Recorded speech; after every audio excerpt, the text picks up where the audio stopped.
Sometimes you have to sit in the mud, at times alone and at times together. I'm going to recite part of an essay a grieving teen wrote. While the content is unique to this kid, the feelings are not. The alarm sounded at 7:30 a.m. sharp, and my mother and I got up eager for the day's beginning. While getting ready to take a shower, the doorbell rang and my mother went downstairs with my aunt and uncle to see who was calling at such an early hour. Silence overtook the house, then shrieks and cries that sent shivers down my spine. Slowly, I crept down the hall.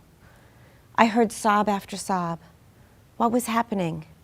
I was dazed. People huddled around each other. My stomach tightened. My father held my mother. My brother Rick grasped my father. Why were they here? My aunt and uncle sat in the corner. Tears ran down their eyes, yet they were silent. Their silence rampaged in my heart.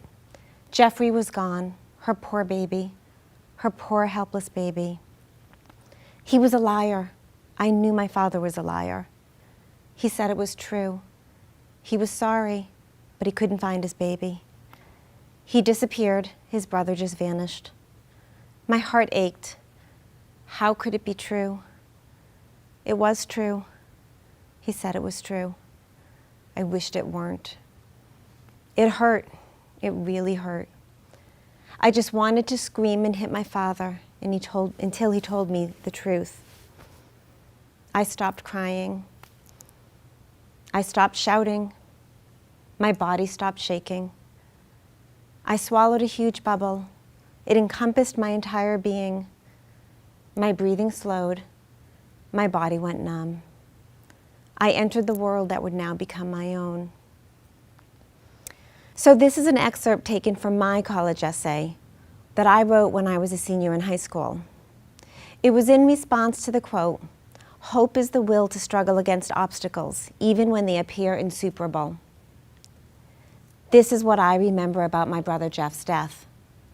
My body holds those memories, forever imprinted in my heart, even though my cognitive memories from that time in my life are very few. Funny, I can't remember what I did yesterday, but I remember every detail of that tragic day. I was 13 when Jeff died. I was told that I needed to be strong for my parents, but I didn't know how. I was an introvert by nature. I put a lot of pressure on myself to do well in school and to not make trouble at home. Like most bereaved kids, I didn't want to make anyone around me, family or friends, uncomfortable with my grief or add to theirs, especially my parents. I felt like my grief wasn't as important because I was just a kid. My poor parents had lost their son. My brother lost his best friend. Sure, Jeff loved me, but I was just the little sister. My grief was nothing compared to theirs. That was how my story played in my head, obviously unconsciously.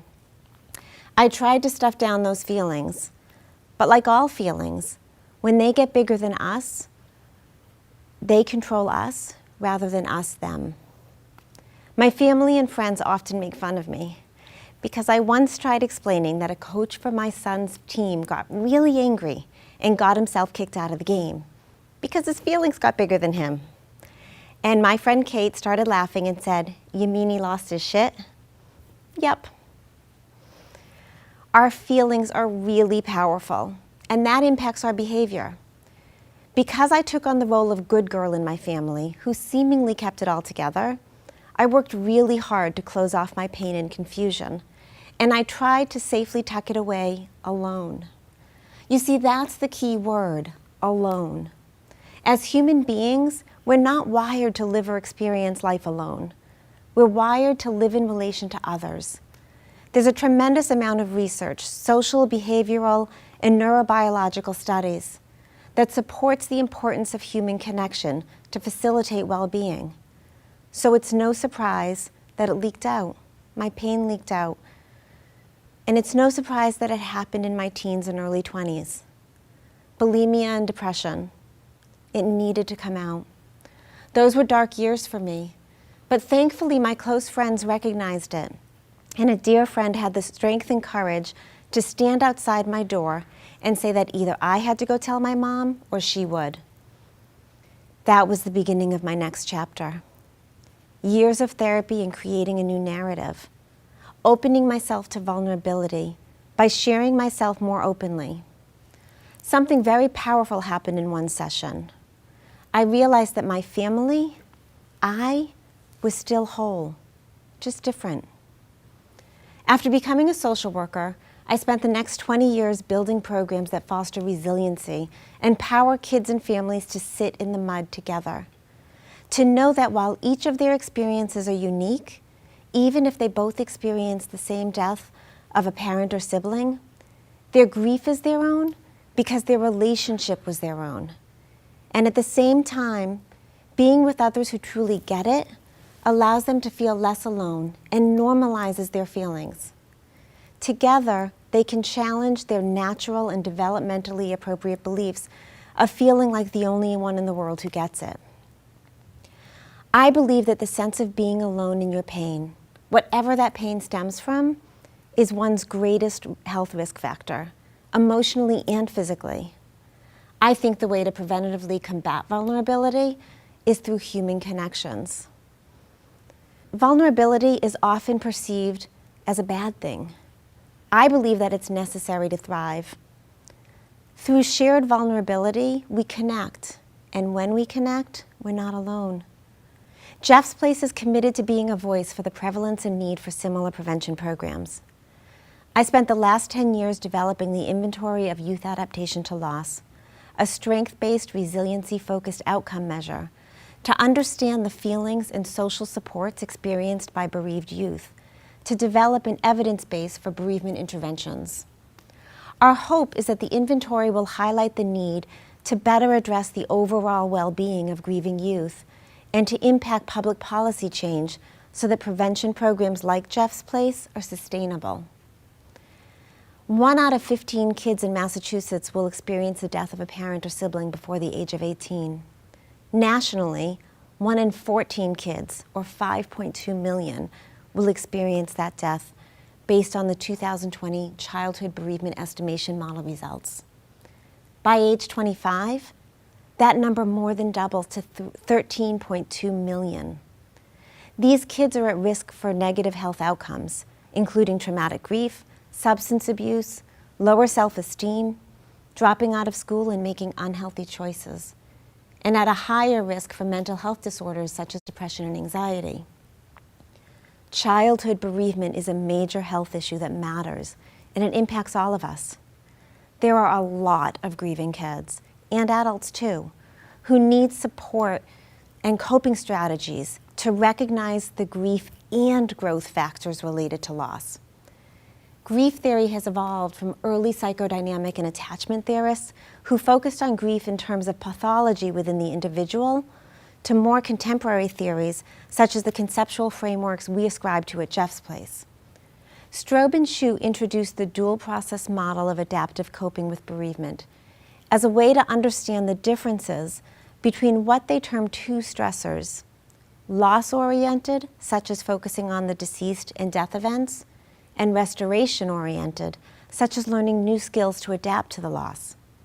Their underlying belief is that oscillation between both is needed for healthy adaptation in coping with bereavement. DPM marked a huge theoretical shift in bereavement theory by moving away from solely thinking about the loss experience and incorporating restoration-oriented thoughts and activities as part of the grief process.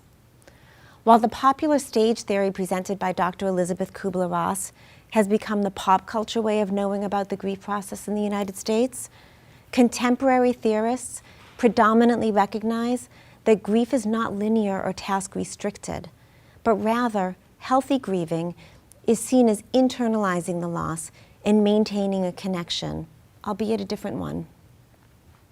While the death of my brother shaped every aspect of my personal and professional trajectory, it's never defined me. It took me many decades to recognize that we all have stories of pain. None of us are free from loss. We all experience the myriad of human emotions, the joys, fears, heartache, and hope. True change, I believe, comes from looking within and connecting with our innermost selves, as well as risking our insecurities, and trusting others to accompany us. Trust empowers us to be vulnerable and connect, both with ourselves and with others. This fosters gratitude and, I believe, transformation. I know, sounds easy, right? I'm sorry to tell you, it's not one and done. We sometimes have this belief that if we want change or something badly enough, we'll somehow just get it. And if we get it once, we'll always get it. Believe me, I've tried this.